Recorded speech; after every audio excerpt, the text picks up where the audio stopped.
Sermon of the Week, Sacrifice. Sermon number 3, based on the book Leviticus. The outlaw stared out in the bright morning sun. He was a superb physical specimen and a well-trained soldier, but he was on the run. His background was suspect, but everyone respected his skills as a soldier. He fell out of favor and had to flee across the state line to the east.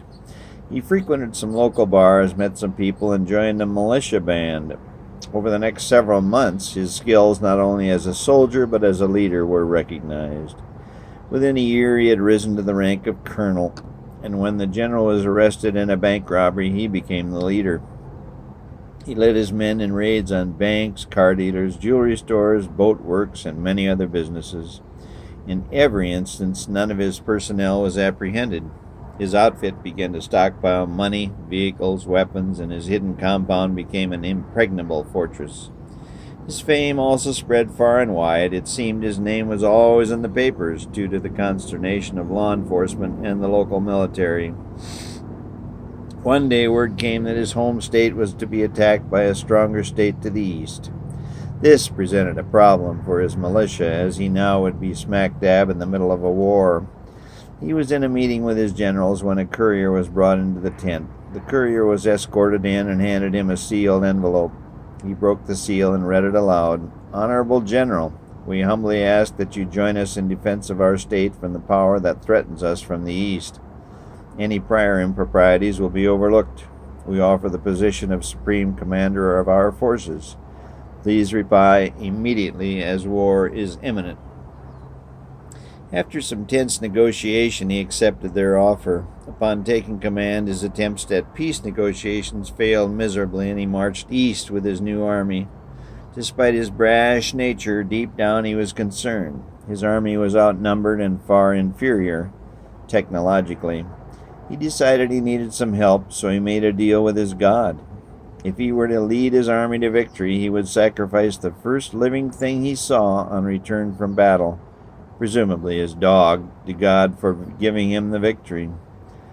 Sacrifice is a word that the majority of us don't like to hear. Yet almost every one of us will admit to some form of sacrifice in our lives. Why do we sacrifice? The answer is simple. We sacrifice to get something we want. It might be a new car or a college degree, a cause we believe in, or for the benefit of another, such as a child. The consequences of the sacrifice to ourselves vary greatly. We may be affected physically, financially, or psychologically, yet most of us are more than willing to proceed with our chosen sacrifice, many times without hesitation.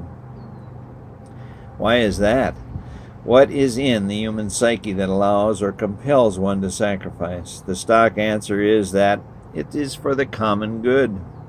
The world will be a better place because of what I will do. Every soldier is willing to sacrifice, translated die, for his country. And virtually all will do so willingly and without question. Where does that come from? The book of Leviticus is filled with methods and reasons for sacrifice, but it talks primarily about sacrificing goats and sheep to atone for past indiscretions. The first instance of sacrifice in the Bible is one of the most famous in history. Abraham and Sarah have worked very hard to have a child. By age 90 and with miraculous IVF, Sarah gets pregnant and they have a son, Isaac. Genesis 22 relates the near tragic story. What prompts God to ask such a thing of Abraham, and even more shocking, why does Abraham not only consider such a request, but actually goes through with it? I don't have a good answer, but maybe by reviewing a little world history we can gain a bit of insight. Oh yes, God stopped this near tragedy, lauding Abraham for following orders or complying, or was it out of fear? We must recognize by this time that a lot of water had flown under the bridge on the planet Earth. Almost 2,100 years had gone by since the world was created, including the Great Flood of 2348 BC. Noah died in 1998 BC, and Abraham was born in 1996 BC. Abraham didn't know Noah personally, but most certainly knew of him. The earth and man had become such a heinous place that the extinction of man was a distinct possibility. Sound familiar? In order to preserve humanity, God had to destroy nearly all of civilization. He found one believer in several billion humans and preserved his family of 8. Man survived and now has multiplied from 8 to 8 billion. Alas, the true believer is still a rare commodity. I once traveled to Cancun, Mexico. I took the opportunity to take a day trip to Chichen Itza. It is a fascinating place. The early history of the Aztecs is an open book. The tour guide was most interesting. I hunted through ruins, climbed pyramids, and viewed museum displays. There is what is called a ball court, where 2 teams played against one another. The object was to get a ball through a ring near the center of the court. When the game was over, the winning side was to kill the losing side. Strange, I thought. Our modern games are much more civilized. Maybe. I wandered down a path and found a huge circular pit, some 150 feet across and 50 feet deep. When I asked the guide what it was for, he quietly told me bodies of humans sacrificed had been found there, including children. I got a sick feeling in my stomach. Unfortunately, the tour went another direction. How can anyone sacrifice a child? I couldn't come to grips with such an evil act. However, upon further study, I found that not only human, but child sacrifice was common in history. The original inhabitants of Canaan practiced it. It may have been part of the reason God gave the land to Israel. The Sodomites, the Celts, the Greeks, the Romans, the Scandinavians, the Chinese, the Egyptians, and just about everyone else practiced it at one time or another. The why question stuck with me. It still does, particularly the child part. But sacrifice means giving up something you care about, and what do we care about more than anything else? Yes, it's children. Our children. Did God through Abraham set such a precedent? I don't know, but irregardless, humanity for a wide variety of reasons or causes sacrificed their most precious commodity to get what they wanted. Better weather, victory over an enemy, eliminating the unwanted, riches, ascension to power. Whatever the cause, it has been done for at least 6,000 years. In fact, in our time, there are reports of human sacrifices being done even now. Sacrifice is often equated with the kamikaze pilots, suicide bombers, racial genocide, and ritual killings. But the one-on-one sacrifice of a helpless human being has to be the most horrific of all human acts.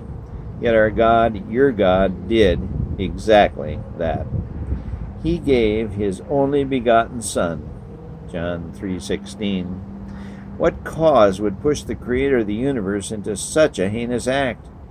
There can only be one answer, and it's found in that very same verse, that whosoever believeth in him should not perish. Do you think God knew the outcome here? Did he know his Son would not only live a perfect life, but would rise again from the dead, thus fulfilling the last part of John 3:16, but have eternal life? I don't think he did. Christ certainly didn't. What did he say on the cross? Mark 15:34. Eloi, Eloi, lama sabachthani. It's Aramaic. What does it mean? My God, why hast thou forsaken me? Watch the Passion of the Christ movie again. It is spoken entirely in Aramaic, but you will hardly notice. The story is so powerful and so timeless. The definition of sacrifice is surrendering of possession or loss. If God knew Christ would live a sinless life, willingly die, and rise again, by definition, there would not be a sacrifice, and we would not be saved. Think about that one. You may not agree, but think about it.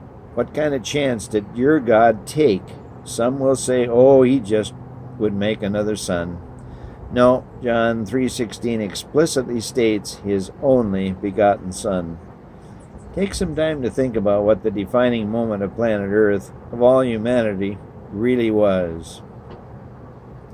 So who is this outlaw soldier I referred to earlier? The story is chronicled in Judges 11. Jephthah was a son of the Israeli leader Gilead, but Jephthah, the great soldier, had one glaring fault.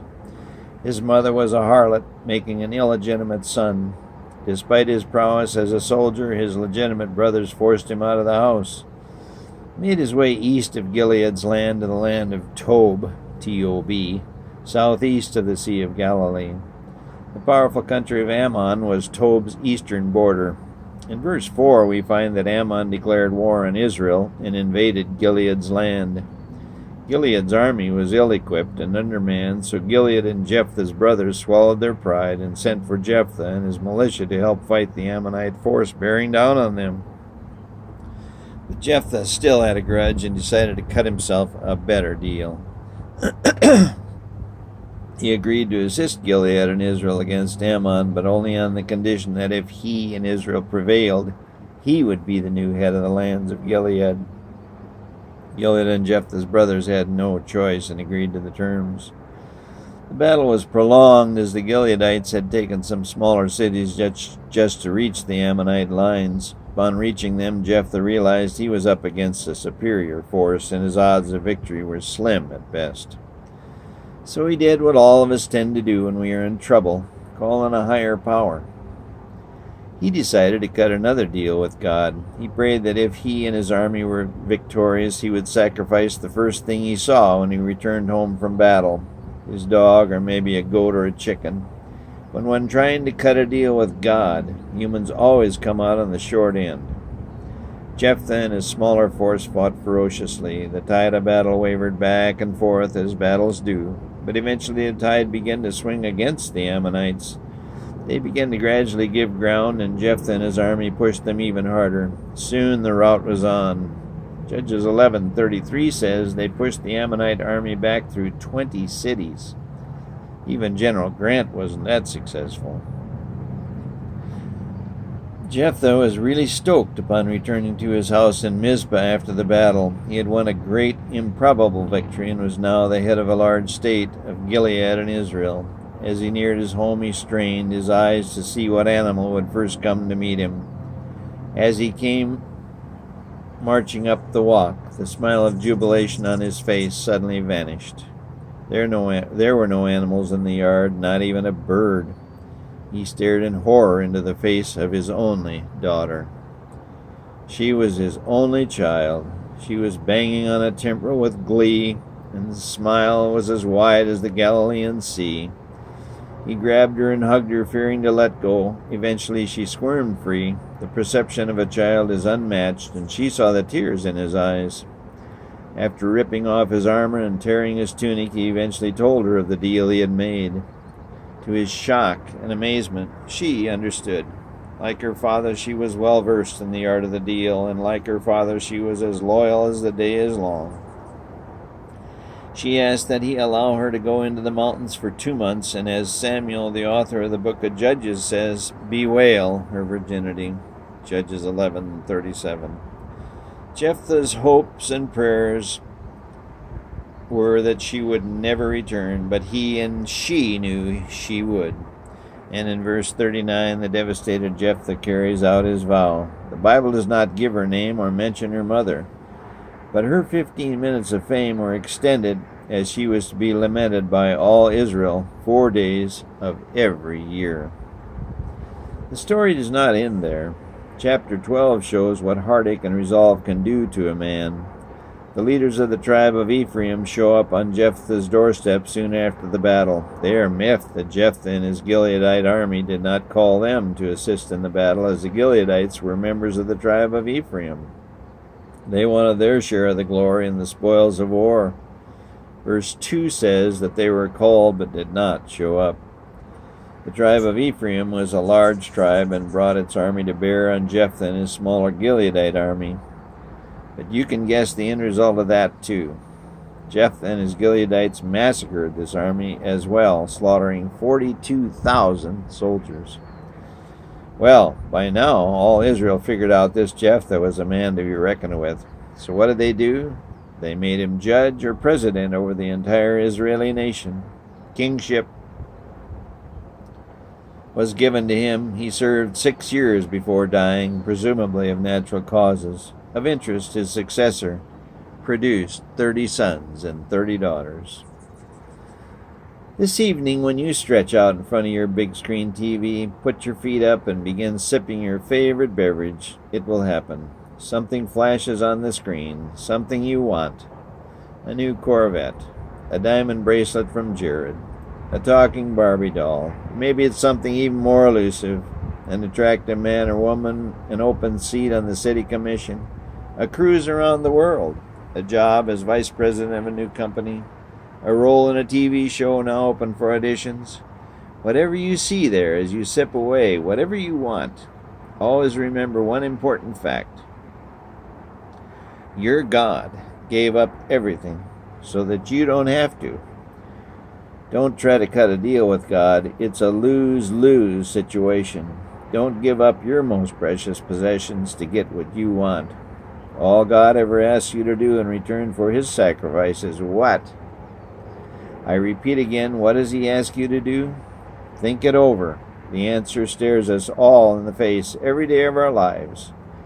John 3:16 says it so simply and so beautifully. Believe.